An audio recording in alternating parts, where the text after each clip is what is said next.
Il y a un moment, il faut se responsabiliser et se demander qu'est-ce qu'on recherche vraiment au travers de la sexualité, quelle part en nous cherche à être comblée, qu'est-ce qui est censé apporter à la base la sexualité.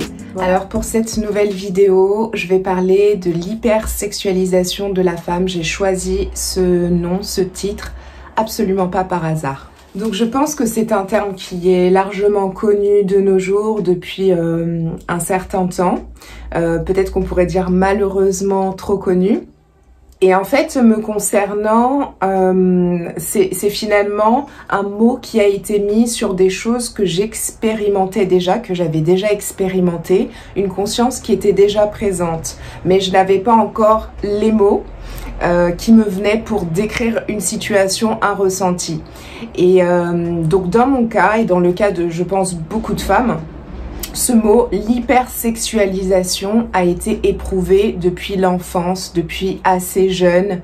Et c'est quelque chose justement qui est presque tabou, puisque on a l'impression que c'est limite une norme. Comme si finalement la femme est égale à sexualité. Donc effectivement, de par les principes polarisés, la femme fait partie de cette fusion qui permet la sexualité, la reliance, l'unification originelle. Donc comme je le disais, certaines femmes ont pu se retrouver dans ce terme et se rendre compte que c'est des choses qu'elles avaient expérimentées depuis enfant, en tout cas assez tôt, à un âge où on n'est pas censé être connecté et être face à ce type d'énergie.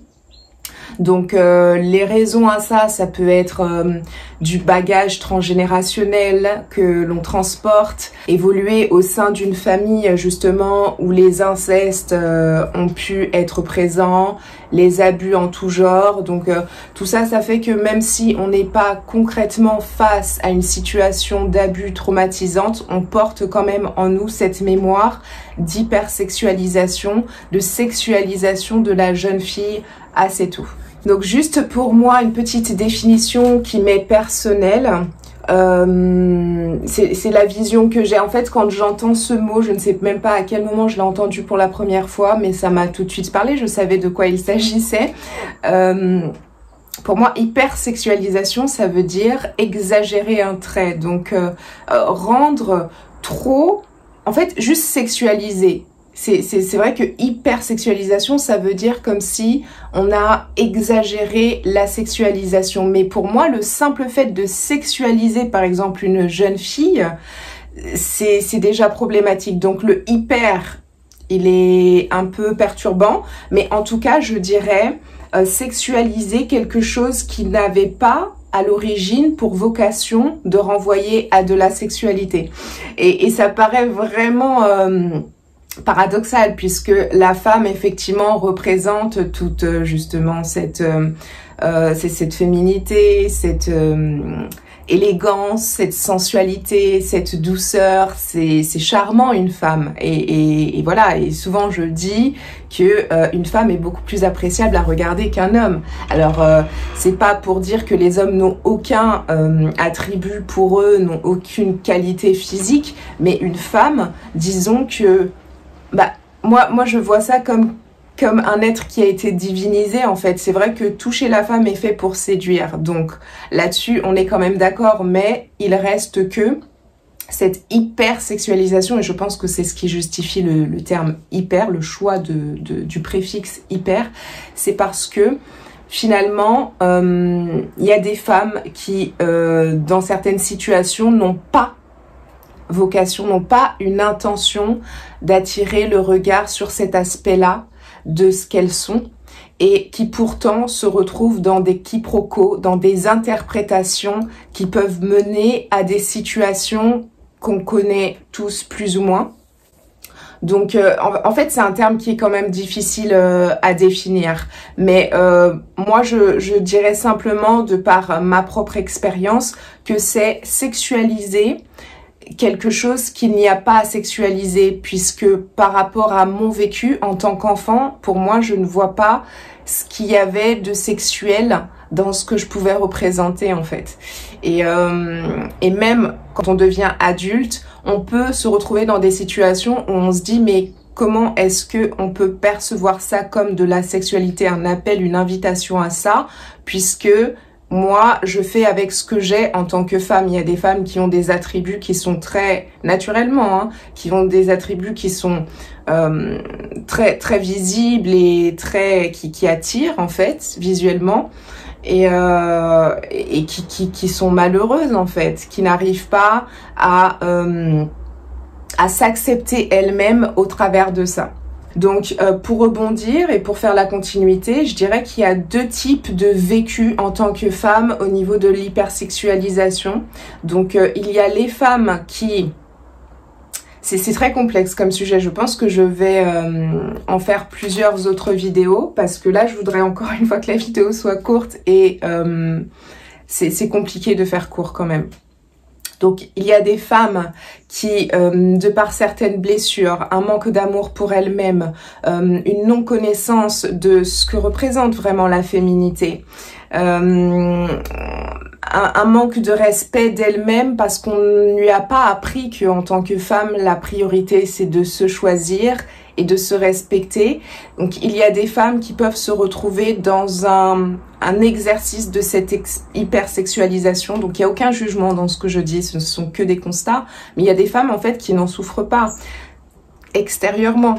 Comme ça, au premier abord, en surface, elles paraissent ne pas en souffrir et justement utiliser cet atout-là, utiliser cette vague-là d'hypersexualisation pour encore plus exagérer le trait, encore plus montrer qu'elles sont bien dans leur forme et qu'elles revendiquent. Et souvent, il y a beaucoup de féministes du coup qui peuvent, je dis pas que c'est que des féministes, hein, mais il y a beaucoup de féministes qui peuvent se trouver dans ce côté-là à dire j'ai le droit de montrer tous mes attributs sans qu'on abuse de moi, sans qu'on me taxe de bip tous les mots voilà qui peuvent être utilisés pour qualifier des femmes. J'ai le droit de faire ça parce que je suis une femme, je me gère, je suis autonome, etc., etc. Donc il peut y avoir ce discours, mais il y a aussi des femmes qui sont pas forcément féministes et qui se complaisent là-dedans, qui vont l'utiliser parce qu'elles ont compris que c'est un moyen pour elles d'attirer l'attention et de recevoir une forme d'amour qu'elles n'arrivent pas à s'apporter elles-mêmes pour elles-mêmes. Donc du coup, elles cherchent une forme de validation au travers d'une pratique qui est courante. Donc voilà, l'hypersexualisation, on va dire que c'est une pratique, c'est un peu bizarre, mais en tout cas ce mindset. Et ensuite, on a un autre type de femmes qui, elles, sont beaucoup plus... font attention, ont tendance à ne pas avoir certains comportements, c'est volontaire et très réfléchi, ne pas avoir certains comportements, parce que finalement, la sexualisation, elle peut se faire au travers d'une tenue vestimentaire, mais aussi et surtout au travers d'un comportement. Voilà, comment on se comporte. Moi, je dis souvent que la vulgarité, c'est pas spécifiquement des vêtements en particulier, c'est surtout une attitude. Donc, il y a certaines femmes qui sont conscientes de cette hypersexualisation et qui préfèrent se sacrifier, entre guillemets, d'une certaine façon, pour ne pas qu'on puisse, pour ne pas que ça puisse être encore plus visible, cette féminité, et elles refoulent une part d'elles-mêmes, en fait. Et je pense que de toute façon, ça génère quand même un certain mal-être. C'est une forme de vivance qui est donc on retient, on se préserve. Souvent ces femmes-là n'ont aucun mal en fait à avoir une sexualité épanouie avec des partenaires, rencontrer des personnes, mais simplement elles vont réduire les possibilités qu'on les taxe d'hyper femelles, voilà, tout simplement, en s'habillant d'une certaine façon, en évitant d'avoir certains comportements et en évitant de fréquenter certains lieux. Ça peut se retrouver comme ça. Donc voilà, moi je vois qu'il y a deux types de femmes et finalement, dans la finalité, je pense que ces deux types de femmes ne sont pas pleinement épanouies. Voilà, parce que l'une est dans l'utilisation de cela pour se revendiquer aimable, féminine et désirable, et l'autre est dans la rétention, dans la négation de ce qu'elles sont réellement, à savoir une femme effectivement, en tout cas polarisée en tant que femme, mais elle porte le principe féminin, initiateur de la vie et surtout du changement. Donc peut-être je ferai une vidéo qui peut être intéressante sur les deux types de profils à ce niveau-là concernant l'hypersexualité. Donc après avoir parlé un petit peu, donc vraiment je fais court, hein, je fais des raccourcis, j'ai certainement oublié des choses, ce n'est absolument pas complet comme vidéo, mais je voulais en parler, je voulais initier, comme je le dis, ça vient de me venir comme ça. Je pense qu'il y aura d'autres vidéos qui vont découler de ça parce que c'est très important, mais surtout on est sur la chaîne Yogindies, donc c'est une voie yogique, holistique, et mon intérêt, mon intention et ce vers quoi je suis guidée, c'est de du coup faire toujours le lien avec le yoga qui veut dire union, je le rappelle. Et du coup, le yoga, étant donné que ça invite à l'union des deux principes polarisés, il s'agit donc en tant que femme incarnée de guérir cette part féminine en nous, et au travers des asanas notamment, joint à la respiration, au pranayama, on peut réactiver cette énergie féminine à l'intérieur de soi pour se rééquilibrer.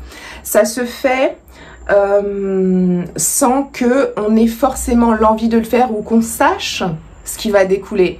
Mais moi, j'invite les femmes à libérer, à débloquer cette énergie, ce courant énergétique à l'intérieur d'elle, parce que je visualise très rapidement une femme qui est bloquée au niveau de son féminin sacré. Je ne parle pas de sexualité d'ailleurs, qu'on pourrait définir plutôt comme de la génitalité, mais vraiment de sexualité originelle et saine, donc régénérante.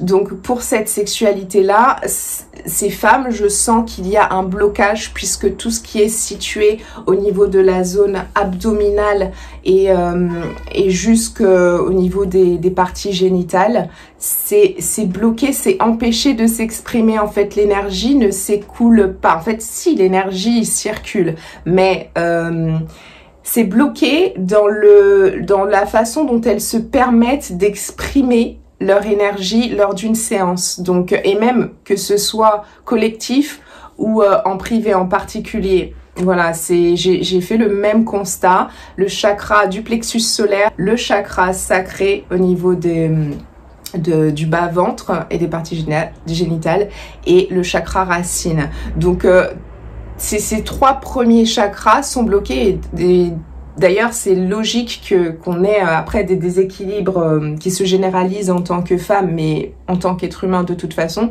C'est que les trois premiers chakras permettent ensuite l'activation des autres chakras.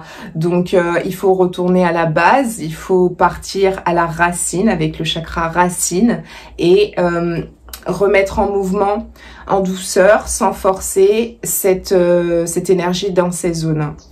Donc ces blocages que j'identifie physiquement sur les femmes, ils ramènent à la capacité, à nos capacités extrasensorielles en tant que femmes, l'intuition, toute cette capacité, cette immaculée conception, le fait de visualiser quelque chose, de le ressentir, de le vibrer, et de permettre au principe masculin de le concrétiser dans la matière. Donc c'est nous qui sommes à l'initiative de ce qui se crée dans la matière. C'est nous qui sommes effectivement l'immaculée conception, puisque à partir d'une idée, d'un ressenti, donc un ressenti de quelque chose qui n'existe pas encore, on va réussir, de par notre énergie féminine, à le vibrer suffisamment fort, et le masculin est là pour le concrétiser, lui donner forme dans la matière. C'est toutes nos capacités d'incarner vraiment la mère de l'humanité, d'incarner cette mère nourricière, d'incarner celle qui donne la vie, et aussi au travers de la sexualité.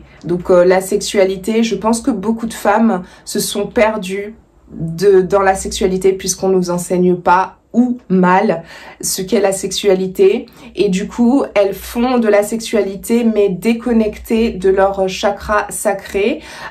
C'est pour ça que je vois dans certaines postures, dans certains enchaînements lors des cours de yoga, que les femmes, c'est comme si elles n'arrivent pas à bouger la zone abdominale et la zone des hanches, en fait, comme si c'était restreint.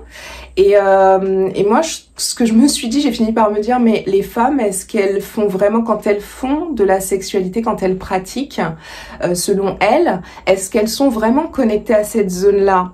Puisque la connexion à cette zone et l'activation de cette zone débloquent tout, finalement. Donc je pense que les femmes sont connectées plus au chakra du cœur lors de la sexualité, et étant connectées par le cœur, elles ont pour intention de satisfaire leur partenaire, de tout donner. Donc je dis pas que toutes les femmes sont pareilles, il y a des femmes qui s'épanouissent dans la sexualité, mais vraiment il y a beaucoup de femmes qui sont complètement perdues et déconnectées de ça.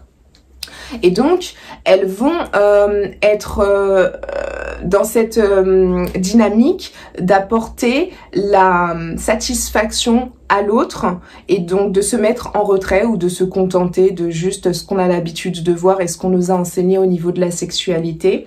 Et ce qui fait que si c'est déconnecté à ce niveau-là, et qu'en plus la sexualité est faite, n'est pas faite en conscience, puisque c'est quand même une zone au niveau des chakras qui nous permet de reconnaître quelqu'un, de ressentir en fait tout ce qu'il y a en dessous de l'apparence qu'on voit en face de nous. Donc on est capable de pouvoir se dire en tant que femme, cette personne, je ne peux pas avoir de rapport avec elle. En fait, il y a très peu de personnes avec qui une femme est censée pouvoir avoir des rapports. Très très peu. En tout cas pas autant que c'est fait couramment, puisque si les femmes voyaient la réalité des êtres qu'elles ont en face d'elles, au-delà de l'apparence physique et du positionnement social ou d'autres choses, elles ne le feraient pas en fait. Si elles avaient vraiment cette intuition, cette connexion à leur féminité, justement toutes ces perceptions subtiles, elles ne pourraient pas revendiquer d'avoir des rapports avec le nombre d'hommes qu'elles veulent. C'est un choix, ça se respecte, je ne critique absolument pas, mais simplement en termes de blessures intérieures, de blessures émotionnelles et qui laissent des vraies traces et qu'on transmet de génération en génération, il y a un moment, il faut se responsabiliser et se demander qu'est-ce qu'on recherche vraiment au travers de la sexualité, quelle part en nous cherche à être comblée, et qu'est-ce que, à la base, qu'est-ce qu'est censé apporter à la base la sexualité. Voilà, revenir au principe originel et sacré du coup. Et tous ces blocages par rapport à sa propre féminité, par rapport à l'acceptation et la divinisation de soi en fait. D'abord s'apprécier, se chérir et s'honorer en tant que femme. C'est à nous de le faire. Vous savez, c'est pas aux hommes, on peut pas leur demander ça. Vous allez tomber sur des hommes merveilleux qui vont le faire, il n'y a aucun souci. En fonction de ce que vous vibrez, vous allez attirer la fréquence qui est en résonance. Mais en fait, ce qui est super important, c'est de se prioriser, de se replacer en tant que être important, être qui est à la base effectivement de la vie. Voilà. Je pense que ce type de vidéo sur le thème de l'hypersexualisation peut servir beaucoup, et en plus c'est en résonance avec tout cet aspect yogi de l'existence, donc yogi qui fait l'union. Donc c'était important quand même que j'en parle, et n'hésitez pas à laisser des commentaires si vous avez des choses à ajouter, si vous avez des points de désaccord avec ce que j'ai pu partager, des compléments à apporter, des idées, des suggestions, pareil, de thèmes au niveau de l'hypersexualisation de la femme. Et j'y répondrai et je ferai mon possible pour que ça puisse nous servir à toutes et à tous, bien évidemment, parce qu'on n'oublie pas les hommes qui ont effectivement besoin aussi de se reconnecter à leur masculin sacré. Je sais pas si moi personnellement j'en ferai des vidéos, peut-être ça peut arriver. Prenez soin de vous et à bientôt dans une prochaine vidéo.